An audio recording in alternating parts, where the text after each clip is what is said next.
Le quotidien 20 minutes se faisait l'écho hier d'une affaire qui a secoué une école du canton de Berne. Deux jeunes filles ont été contraintes par leurs enseignantes de se mettre toutes nues pour prendre une douche après la gym alors qu'elles souhaitaient garder leurs sous-vêtements. L'histoire peut paraître anecdotique, mais elle met en lumière une thématique qui préoccupe de nombreux élèves ainsi que de nombreux parents, celle de la douche collective à l'école et de la pression, voire du traumatisme que ce moment peut engendrer.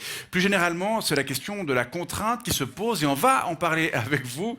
Rémi Cortési, bonsoir. Oui, bonsoir.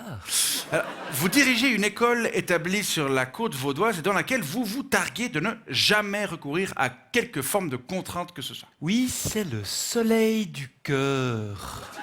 À Montrichet. Mais juste si vous permettez, vous avez commis une petite imprécision. Vous remarquez que je ne parle pas d'erreur, puisque le soleil du cœur n'est pas une école, mais une OSAPI, une organisation scolaire apprenante, participative et inclusive. Un établissement assez récent, je crois. Oui, il est issu de l'expérience que nous avons accumulée, ma compagne Cerise Vuadens et moi-même, en pratiquant l'école à la maison durant la pandémie, avec nos 3 enfants humains, Zadig Achille, Romy Céleste et Thelma Lune.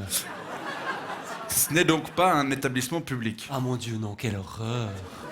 Non, non, non, c'était justement pour préserver nos enfants humains des griffes destructrices de l'école publique, on le voit encore avec cette affaire de douche forcée, Ouais.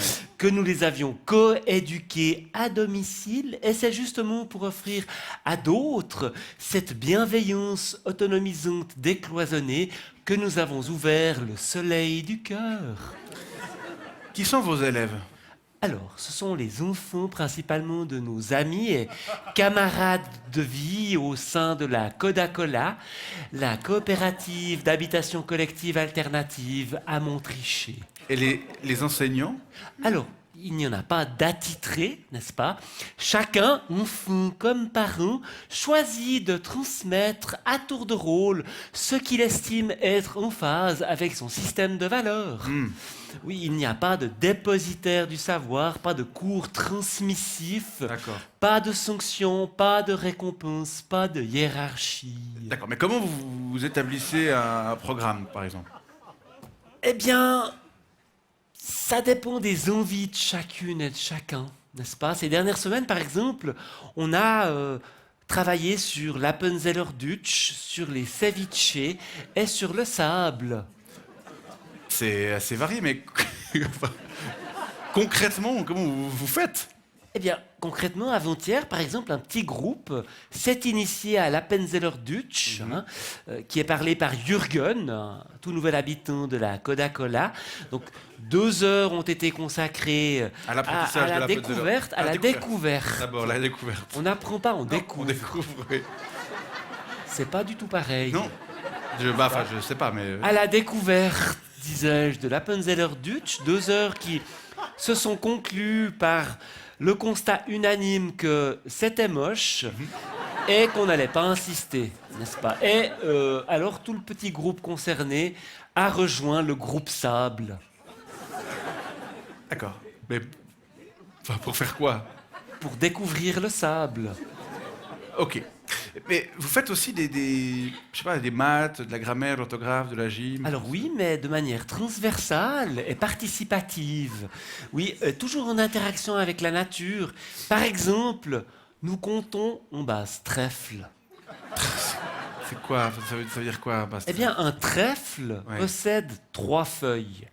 Le nombre, pardonnez-moi, appelé 9 de manière conservatrice, devient chez nous 3. Oui, c'est beaucoup plus instinctif. Et instructif aussi. Instinctif. Instinctif. Froid, On n'instruit naturel. pas à la Coca-Cola, c'est à l'instinct. Mais il y a quand même des trèfles à 4 aussi. C'est égal, de l'approximation naît la vie. Et pour la grammaire et l'orthographe, on aborde ces matières en cuisinant ou en faisant du training autogène. Et la gym? Il n'y a pas la gym. Et donc pas de douche non plus? Il n'y a pas les douches, non. Nous sommes équipés d'un pédiluve où les élèves peuvent aller faire des ablutions De temps des pieds, ouais, et tout le reste, enfin, tout ce qui passe. tout ce qui s'ablue. Tout ce qui s'ablue. Je me demandais, pour les évaluations, vous faites comment? Il n'y a pas les évaluations. Non. Chacun s'auto-évalue et ça fonctionne très bien puisque tout le monde achève sa formation au même niveau. Assez élevé ou... Au même niveau, Ouais. et dispose des mêmes chances pour démarrer dans la vie active. Donc dans la vie professionnelle, donc. Alors, on considère que le concept de vie professionnelle est dépassé, c'est un concept qu'on refuse, tout comme l'autorité ou la douche. D'accord, alors je sais pas si l'école publique devrait s'inspirer de votre expérience, mais en tout cas on constate qu'il y a Assurément. des manières assez différentes d'envisager la transmission du savoir. Rémi Cortési, je vous remercie pour ce témoignage. Transmission de la curiosité. La curiosité, oui c'est ça, voilà, restez ouverts et curieux. Bonne soirée. Bonne soirée, merci, merci beaucoup.